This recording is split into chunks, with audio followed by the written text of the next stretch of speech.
Mi padre decía que no había nada de lo que no pudiéramos reírnos. Hasta que estalló la guerra. Justo cuando peor me venía. Que vayan a Madrid, que se suban al camión. Lo malo de la guerra es que uno no sabe bien ni cuándo, ni dónde, ni nada. No te avisan con tiempo de las cosas. Mi padre decía que no había nada de lo que no pudiera. Good morning and welcome. Aquí estamos, un año más. Here we are again at the San Sebastian International Film Festival on its 72nd edition. We've got the director and Radio Televisión Española. We're very proud to be able to come back here with the best of our cinema.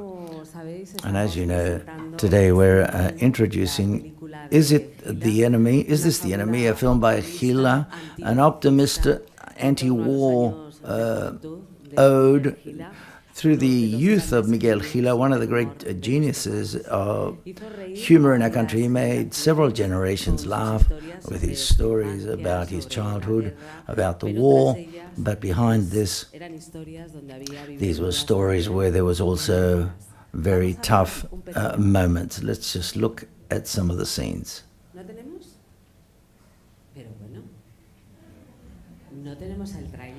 Don't we have the trailer of the film? José Pastor. You don't have a microphone either. No, I don't think we've got the trailer, that's right.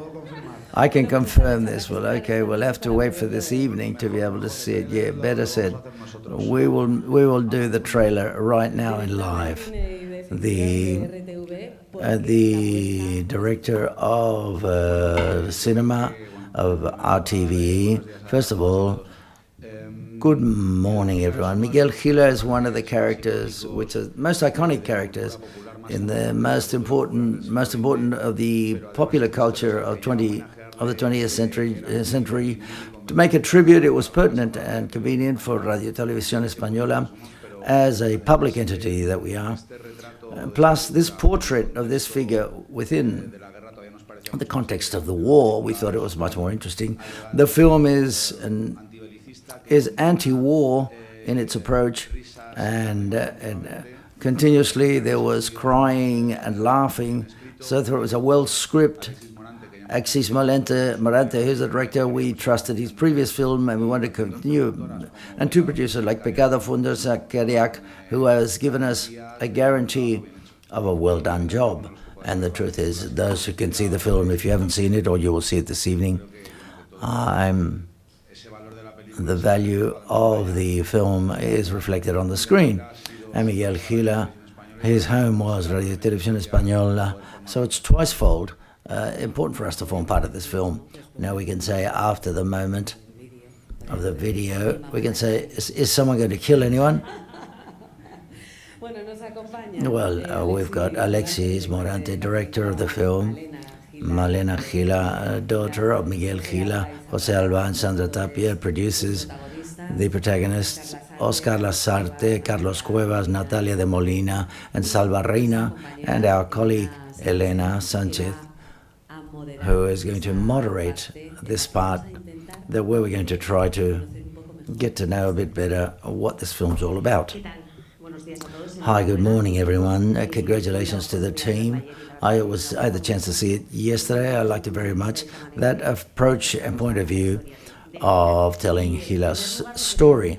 First of all, I would like to ask Alexis, you were talking, Maria was saying who Gila was in the history of humor and the history of the culture of our country. He's been a reference of humor in the 20th century. How do we approach a figure which is that big? Where do you start to delve into his character? Thank you very much that you liked it. Very happy. With a lot of responsibility, with quite afraid at the beginning, but then quite sure of myself. Malena's here. I want to take this opportunity to have the support of his daughter was fundamental. Same happened when I did Camarón's documentary, have the support of the family.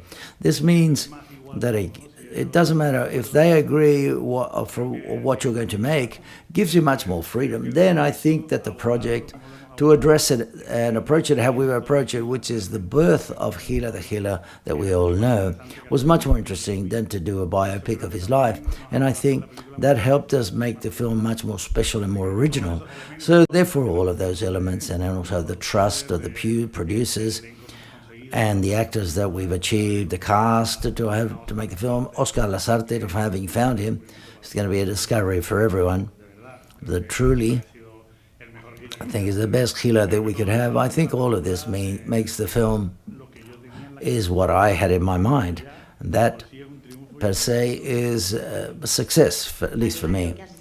Plus, you were in, Malena, you were in the screen and the readings, and some days on the shoot, during the shooting of the film. What did you talk about before we started with this project? What did you think was very interesting of the spirit of your father in this film? Well, yes, first, the meeting I held with JOSÉ ALBA in 2019. I've always been very reluctant to make a film because I didn't know how it was going to be approached. And I always said no, but from the first meeting with José, the approach that he gave me, just as Alexis has mentioned, I said, go ahead. With complete trust from the first script that they gave me and the following versions of the screenplay. And this is how my father was brought up, what there is and how he lived and how he did his work, and it's very exciting. The truth is, I have hardly got no words because I'm overwhelmed by the emotion.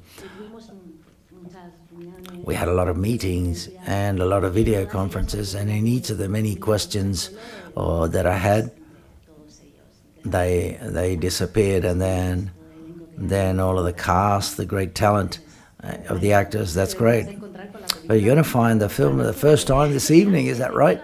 Yes, that's right. I have not seen the film, so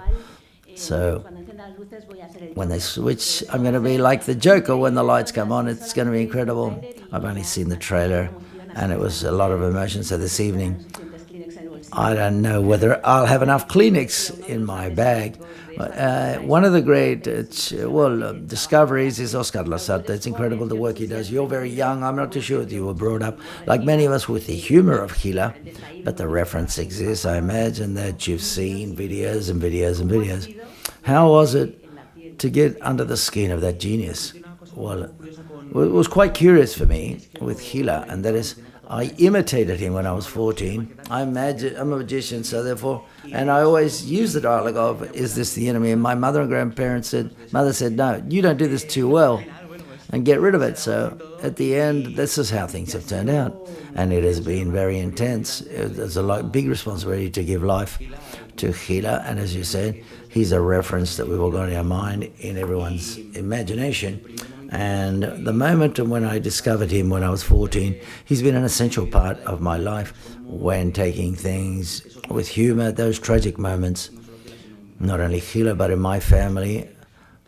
We use it a lot to try to deal with all of the tragedies in life with humor. Helps you a lot to overcome them without it being so serious. Sandra, how difficult to find the tone of this film, because obviously the humor had to be present, but there's something very emotional. There's a lot of pain because the war always brings pain. But how interesting and how it's been addressed, and you support this project from the outset, that José was the soul. That's all very clear that Miguel deserved a film. Miguel Gila deserved a film. There was always the idea of not selling a film about the Civil War, but to sell a film about how absurd war is, this and any war, through the eyes of someone as important as Miguel. So therefore the challenge was the tone, obviously. But everyone that read the script from the outset, they always said that the people in the crew, they participate in most projects. That was probably the best screenplay they'd written many times, for a long time. So it was already there from the script with ALEXIS. It gave it that color. So we're very happy with the film. How was it at a production level to recreate the 1930s, the Spanish Civil War, that atmosphere?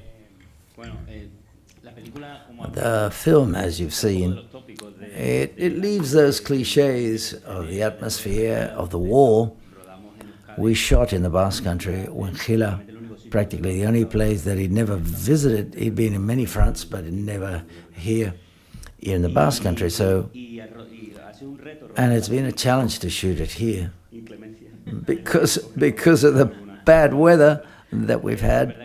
But Alexis wanted, and we were always looking for the film to have that halo of magical realism as a tale, as a fable.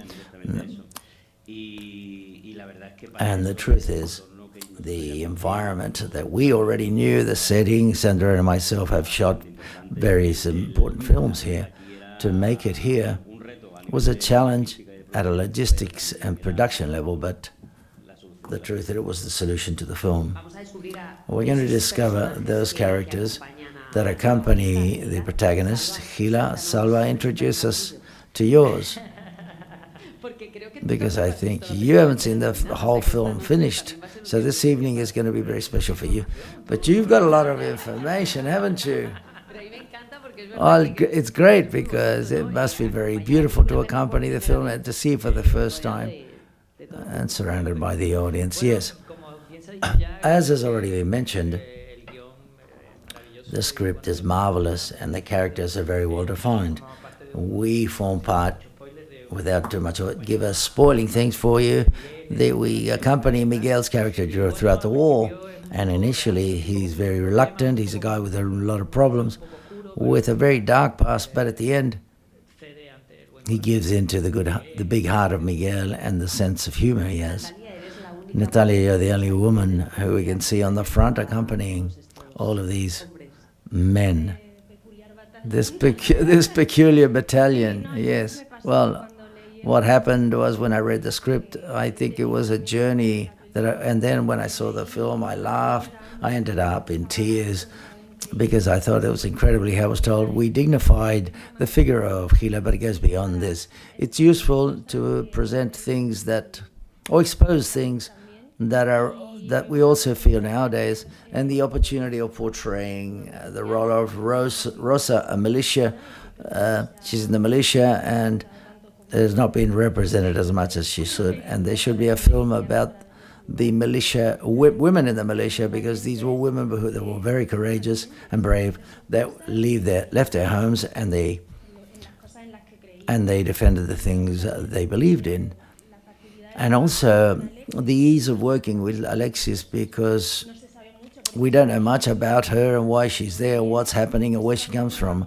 And this gave me a lot of freedom to build a Rosa, who is the one you see on the screen, and thanks to Alexis for the support, and feel very loved during the entire process. And it's not easy to find directors who allow you and to put their trust in you, and also the energy created between all of us. So all of us was important. But for me, I want to thank all of you because of having left me to collaborate in this project, because the truth is a film that moves me a lot. I think it's beautiful, and I'm looking forward to this evening and to see it in the Victoria Eugenia and see how it's received by the audience, and to accompany Malena, who I think for her it's going to be very special.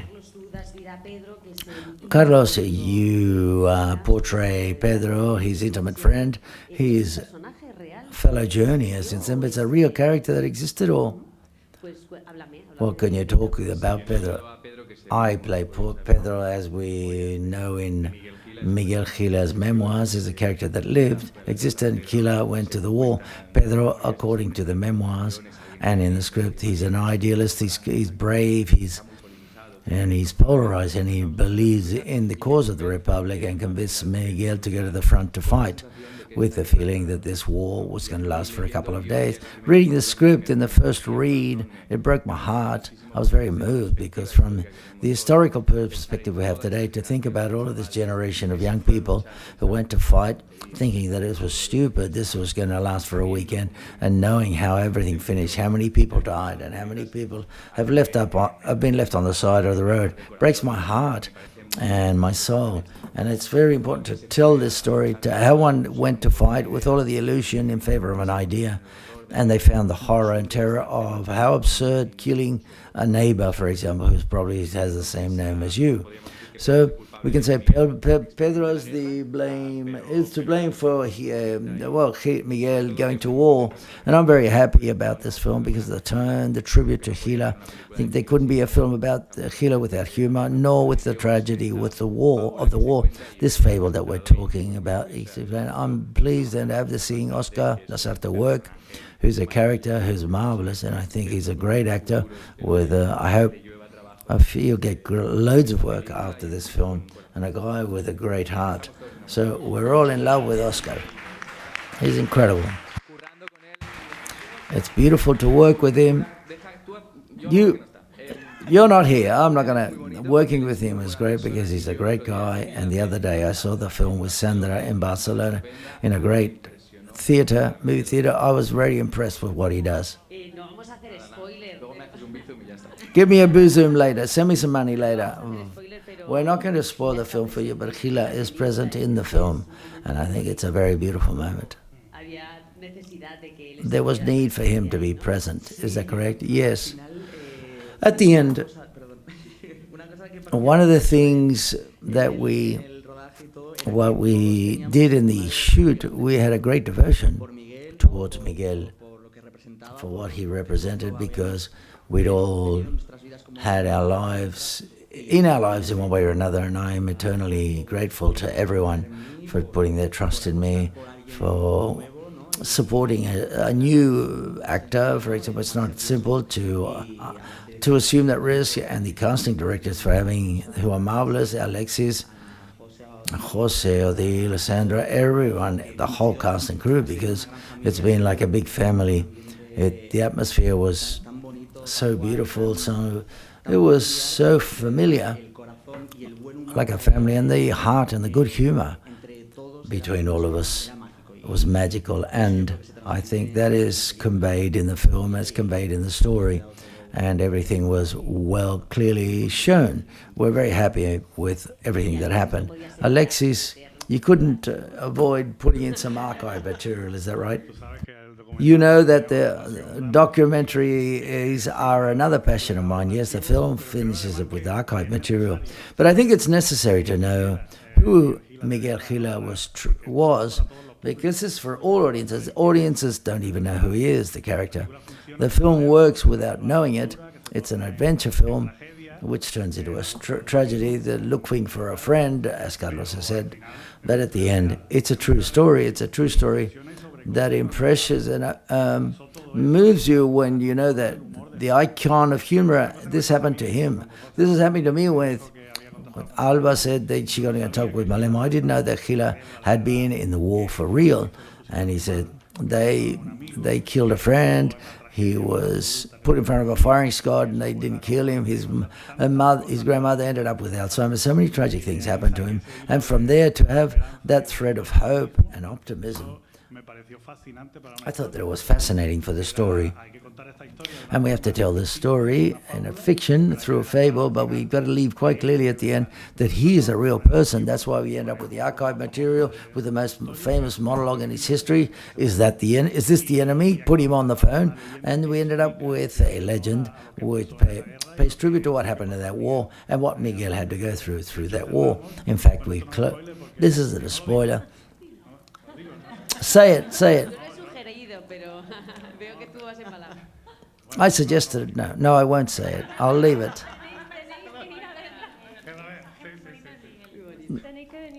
You have to come and see it. That's what you got to do, Malena. Can we say literally that your father, the humor saved his life? Yes, absolutely. And he showed us to live that way. It's the way he lived. That was his lifesaver, the day-to-day and how the world was. Nowadays, unfortunately, with the wars that continue to exist and how the situation is, I think a lot about him and how he would continue to create, and his work is still in force. And he had the credit of making both Spains laugh. We've all laughed with Miguel Gila. And finally, to the producers, José and Sandra, the importance that Radio Televisión Española supports a project this and accompanies you on this journey.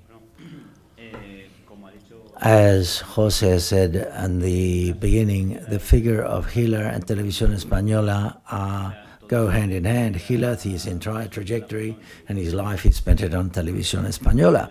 So therefore, logically, the first door we knocked on was Televisión Española. Not the first one, but at least, well, not the first, but the second, and they supported the project. Now, it was quite clear in their mind, it's complicated. The process is complicated. Our project was very ambitious, and they helped us to clarify it and to make it clear, our project. That's why the joke of the first door, but the second door, and they were completely correct, the changes that we made and how to conceive the project, as Sandra said. They helped us very much. They have gone hand in hand with us always, and the proof of this is that it's fundamental of us to be here celebrating the film and premiering it this year in Televisión Española. That's our objective in all of these months of post-production, that we've done a good job. We're eternally thankful and grateful that the film can be here. Sandra, okay, we dress up, premiered at 10:30 in San Sebastian. When's the premiere? 13th of December, because, you know, the big post-San Sebastian is a big collapse, and the film, we've also conceived it, so whoever knows who Gila is can discover his life, but those that don't know him can. And this pre-Christmas dates by Filmax, the distributor, we think it's a film which will last a long time, that it'll work, and this is the first cornerstone. The audience, that the first time we're going to continue to share with the audience, 13th of December in movie theaters with our colleagues from Filmax. Maria and colleagues, I was just thinking while I was listening to you, how difficult it is to make people laugh. The merit of those people that allow us to make us laugh and evade ourselves. We talk about humorists as a minor issue, but if we start to think about that we want to be funny, how difficult it is, and how they accompany us in a society in which there are moments of loneliness or problems that overwhelm you, and then all of a sudden there's a breath of fresh air, and it makes you think about things differently, and that's what's going to be seen in this film, Malena. I see that you're starting to feel very moody. Yes, I do. So, I'm not too sure whether you have any questions. Yes, over there. Hi. I haven't seen the film, obviously, but my question is, Gila's life is a bit oniric. Big example, oniric, for example. He's going to be shot in front of a firing squad, but they don't manage to do so. Is that a nightmare or a dream? I'm not too sure whether the film is approached or whether that's given value to portray that. All of that absurd and that trauma marks him, and that's where his figure emerges. He said that's where he was born. And I don't know whether you've used this for the film. Yes, the scene that you're named appears in the film. It's one of the most, has the biggest impact. I based myself to make the film, and it has that tone that we're talking about several times, which is oniric, which is like a fable. I was based upon his memoirs. He tells the story just as the things occurred. That's what I've taken and I have promoted in order for it to be a bigger fable. And I think that's the tone of the film. He gave it to me practically. I think that's where the greatness of Gila is, that he tells you all the tragedy of war, all of the chapters of his biography that I recommend. You all read it along with the film because it gives you a bigger impact. He tells the story in such a way that it seems that you're smiling when he's telling you something, but it's very tragical and very difficult to digest. And amongst them, the firing squad scenes. So therefore, visually, we take this on. It seems it's more onirical and more a fable, as José said, the green forests here in the Basque Country, the music, the sound design is more as a fable and playing with magical realism. And I think this is what makes the film be a bit more special. And then how complex this tone is, and Elena said, is that the actors enter into it, which is very difficult. not to one achieve it, which he's done it in a masterly way, but all of them, and I think everyone was contagious. It was contagious to everyone, and the tone is quite special. Not unique because of me, it's because of Gila, because he was unique, and also because of you, a little bit. Thank you, Álvaro. ¿Algo más? Anything else? Por ahí había otra. Lo primero, First of all, those who haven't seen it, relax. It's a marvelous film. I want to congratulate you, Alexis. Congratulate you. Because what the doubt in my mind, I always thought, or since I was, the feeling that Miguel Gila was an old person who came out on TV to tell you things. I thought, well, where did this guy come from? So therefore, the approach of seeing Gila who's young, and where all that comes from, that's the best approach that you could make, precisely because of that. I want to congratulate you. Not sure that approach is anyone's or anyone's credit, but where was that approach come from? It's the best one for a generation who've always seen a very elderly person who tells you very absurd things, and congratulate you, or to all of you, Oscar above all, because all of a sudden you see him there. You see him there and you hear him, and you go, wow, what a great job. So just want to say that, and where does that approach stem from, which I think is the best that you could have taken. Hi, thank you very much.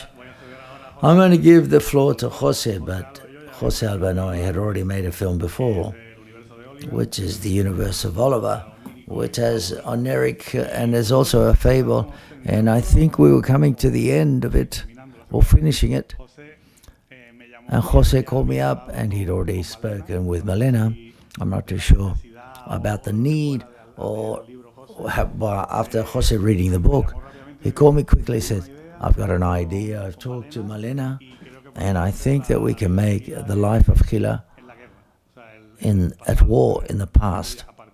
And from there, that's where the project starts. So José is the artifice.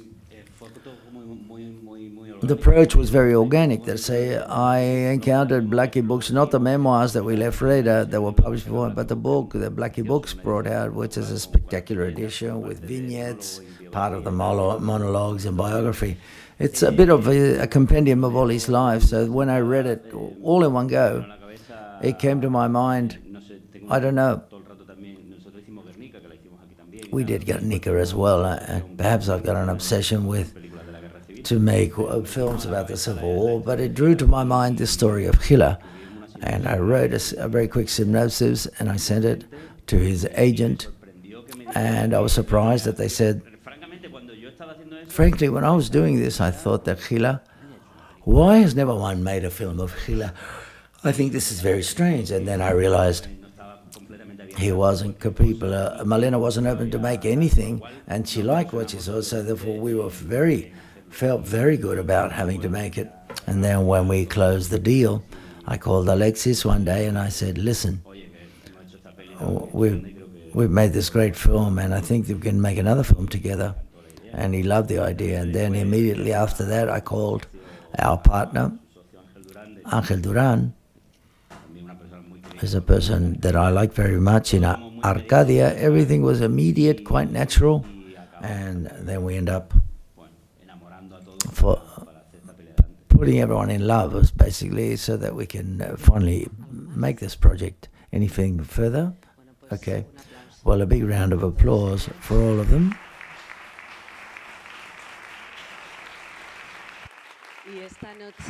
And this evening, those of you that can, don't miss the premiere of Is This the Enemy?, the film about Miguel Gila. So this evening we will enjoy it, and we will remember so many good moments, because at the end of the day, cinema and RTVE tells stories from another perspective. So whatever you want, José Pastor. Thank you very much. ¿Qué tú quieres? Juan.